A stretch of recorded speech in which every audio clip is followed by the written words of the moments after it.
colleagues, friends. Decisive actions to forge a sustainable future. That's our topic for today. And what we want to do in this next session is go beyond just your baseline projections. We've seen what Julian has done, presented in terms of global outlook. Tracy has done the local sector. The rest of it's all in the menu. You can read it in your books or contact us for more detail. So what I'm doing in this next session is just with a few slides give you some of the applications. And this really comes through collaboration with great partners who are also sitting here in the room. Our APSA, Western Cape Department of Agriculture, who've been with us with the baseline for all the 20 years, and also producer organizations and companies who have invested in these analytics that you're seeing today. So there's also a big thank you to all of you who are in the room here and also online. So the question is, how can we bend this curve? So Tracy's mapped out, I think if you just kind of if you can summarize it, what are the key drivers under grains and oil seeds? What are the key drivers under livestock? What are the key drivers under horticulture? And I'm sure all of you, you're also sitting in these debates and the negotiations, and you read a lot on international publications or online social media. And the question is really, how do we change this curve? How do we capture these opportunities and then essentially create this red line, which we have done in the past? And I think that was just linking it to the introduction that I briefly did. Before we get to some of the tangible, practical examples, we have to show this slide again. And for those of you who sat in many, many hours of the master plan, you know the slide very well. We refer to these. Yeah, don't start crying. It's okay, but we have to show it again. So these are the preconditions for inclusive growth, and we believe that that's one of the key differences between the National Development Plan and the Master Plan. Is the Master Plan is much more specific, and yes, we are planning. We have a planning maybe over focus on planning in South Africa and less focus on implementation. And this is where a big part of our challenge lies. But that doesn't mean that we need to stop talking about it, pointing it out, and also showing what would happen if we don't do it. In other words, this cost-benefit analysis. Sitting together around a table and saying, if we don't get this right, these are the implications, or on the positive note, if we do get it right, what are the opportunities? So just in broad terms, and then I'll shift to some very tangible examples. On the investment side, and you don't have to read through all of this detail, this is not a great presentation slide, but essentially on the investment side is security of land ownership and 10-year security models. It's the secure water rights, it's safety and security at farm level. These are greater cross-cutting interventions and reforms that are required. We see that, we talk about it a lot. And what we did in the master plan is to a large extent, what we could quantify and simulate the impact. That's what we've done. So some of those simulations are in there. I don't know if maybe 2% or 3% of the audience has actually gone through all the material of the master plan, because there's a lot. A lot of material, and that's maybe something that we need to work on, is again the communication of these plans, of the strategies, and also to all the industry leaders out there. You're doing a great job, but keep on doing that job and spread the news of this more detailed plan. So investments are important. Your support and innovation is important. And with this specifically, access to finance. Your green box direct support measures. Julian gave us a great slide, just giving a glimpse of type of support measures that can be in place for agriculture. We are bringing a lot new emerging farmers, new entrant farmers into the game. Under these competitive global conditions, it's tough. It's tough even for existing commercial guys to do it. So we need to consider these very specific support measures. Effective extension services, your targeted R&Ds, your universities, your ARC, these are all important institutions. They all play a great role in it. So I'm not going to your support and innovation, your infrastructure, and your markets. So this is almost like, guys, we've talked about this, and we can talk about it a lot of times. It's how can we do some tangible cost-benefit impact analysis to understand where do we need to go first. So in other words, to prioritize reforms in order to get the biggest impact. And that's currently where to a large extent, where the country is that the challenges that we're facing currently, we'll have to prioritize. And this is also part of the negotiation, isn't it? There are priorities that we need to figure out. And in each industry, there are priorities that we need to focus on. The first one that we wanted to just to highlight to you is how does this master plan, just a basic example of the livestock industry. Now, the people who have followed us with baseline presentations and the master plan negotiations, you know that we refer to the sleeping giant in South Africa as the livestock industry, with huge potential specifically around inclusive transformation, additional growth that we have, and the overlay, and that's what these spatial maps are showing us, is look at poverty incidences and where the ownership of livestock lies. So we have a big share of our population having access or actually farming with smaller units, having access to livestock, whether these are sheep, cattle farms, beef. There's a big opportunity, a big overlay. It cannot only be the industry that can drive it itself. It needs partnerships, but it has a huge potential. Like Tracy was talking about it, it is our largest industry and has the biggest potential for growth. Your overall animal health, your whole system that needs to be in place, your state, your veterinary services, your extension services, your biosecurity, it's a complex system. And this is, forget about the detail. For those of you who've just been in the livestock or in the master plan negotiations, that's what reference group 2 was talking about. All these pillars. And in each pillar, there are very specific interventions that have been debated, have been analyzed, and they are market-led interventions that can work. But we need to work together on it. And the principles around growing a bigger market, Tracy's talked about that export market. How do we unlock an export market to create this demand pull, to create this drive in the industry where there's actually market space for everyone to foster in? And we have a clear example of this already in the red meat industry strategy, and that is essentially aligned with the master plan. So you already have industry taking action, aligning to the master plan, saying, let's drive whatever we can drive, but we can't do it on our own. So that's just a principle application where we can change bend the curve with very specific interaction. But it requires partnerships in this process, and it will take time. We won't solve it in a short run, especially not your livestock situation that we currently have in the country. The second opportunity for a lot more alignment, partnerships, and growth. Or maybe let me just take a step back. In the National Development Plan, there were 3 big areas that we identified for opportunities.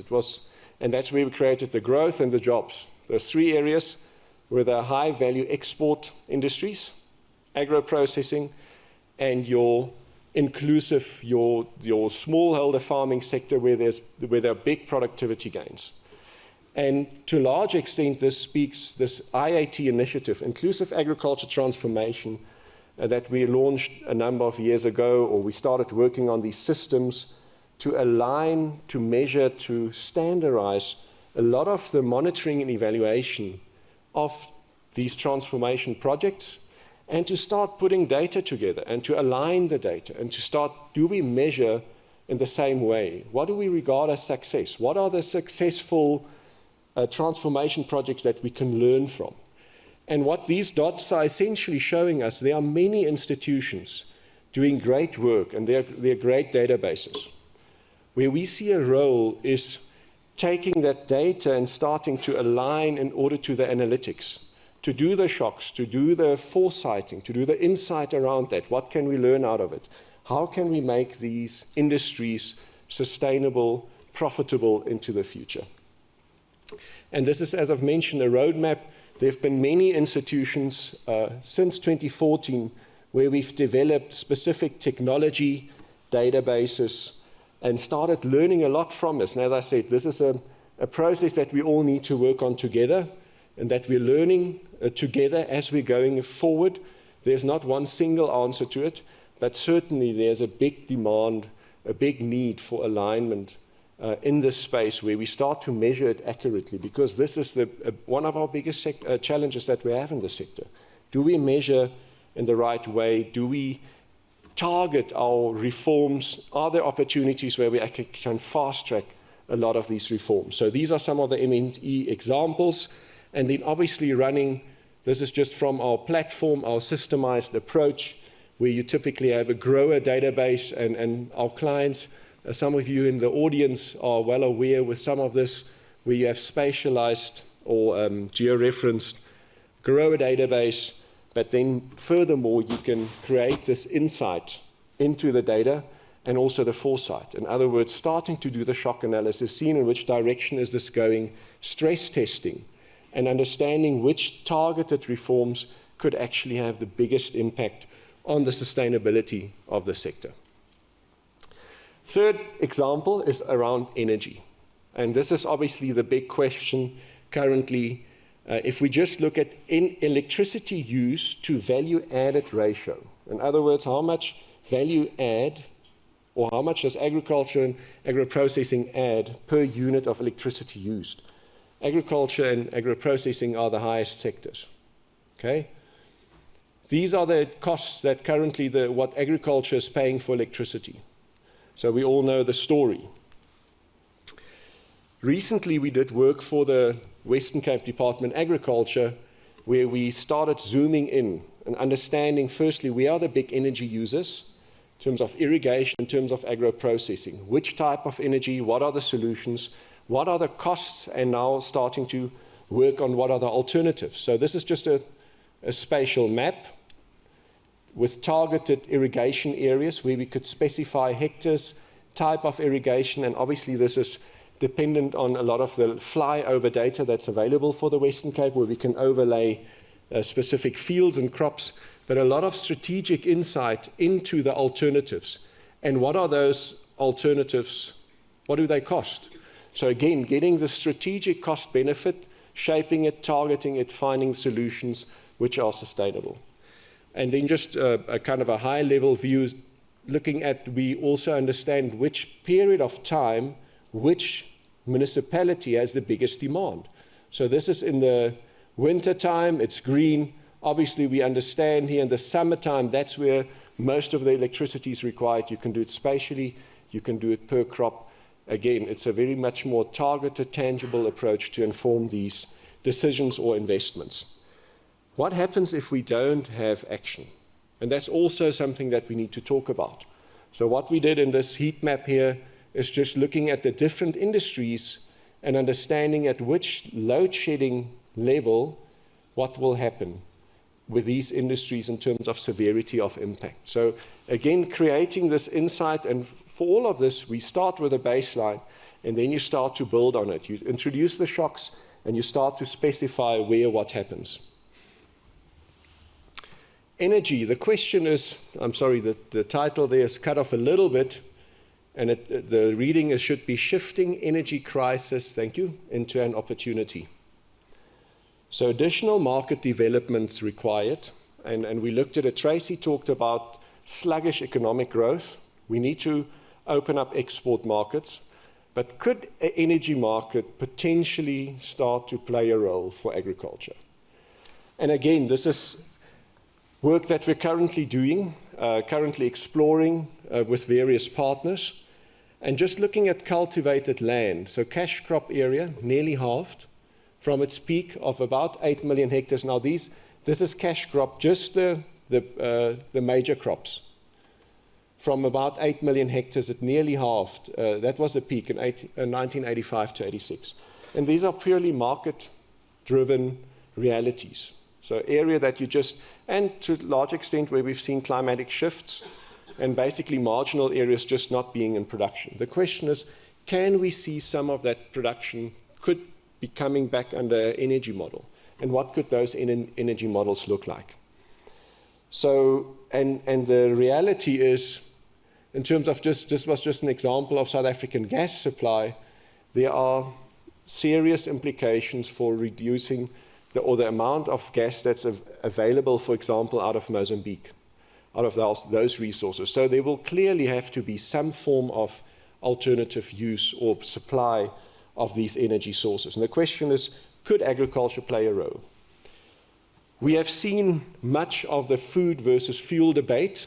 So again, it's being very careful and analytic and understanding. And this is where some of the hindsight really becomes very practical.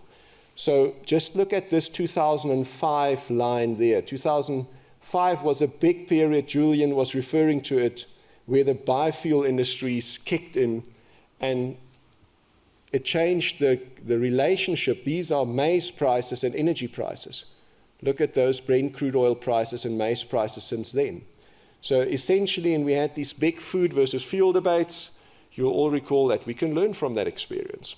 So there's a much bigger interaction between energy and food, or energy and maize in this case. So obviously learning from these experiences and saying, but do we have opportunities in South Africa? Are there alternatives for marginal areas that could come under production with alternative crops? And what would be the support that's required or the policy reform that's required to get those areas under production? So essentially, this was just an example of silage sorghum, much more hardy crop, and just looking at gross margins and comparing that under current conditions to some grain crops. And obviously those grain crops are, if you compare it in marginal areas or fallow areas where you have opportunity, and then our value chain team working in this, the whole process, in other words, the logistics and the realities around actually getting towards energy, right from the farm all the way through to energy, exploring options. Again, early days, but alternatives that we need to look at and kind of revisit. And these are not the old debates that we had in 2005 around maize from ethanol. These are far more advanced technologies and also debates, but getting back to the principles, learnings from the policies that we've seen in the past. And it also speaks to just examples around potential land in the Eastern Cape, where we have commercial farms. These are smallholder farms and a lot of potential for further development where we have a lot of fallow or underutilized or unproductive land that we could potentially unlock. Again, opportunities that can be developed. These are some of the alternatives in South Africa. Since our first, let's say 2012, BFAP has done considerable amount of work also in Africa. So we are not a think tank only in South Africa, but also in Africa, and we are very proud members of the RENAPRI, the Regional Network of Agriculture Policy Research Institutes. And a lot of this work that we're doing is basically grounded in learnings and in supply chains, in markets that the skills and the databases and methodology that we've developed in South Africa. And it's a great privilege that we can work with our colleagues.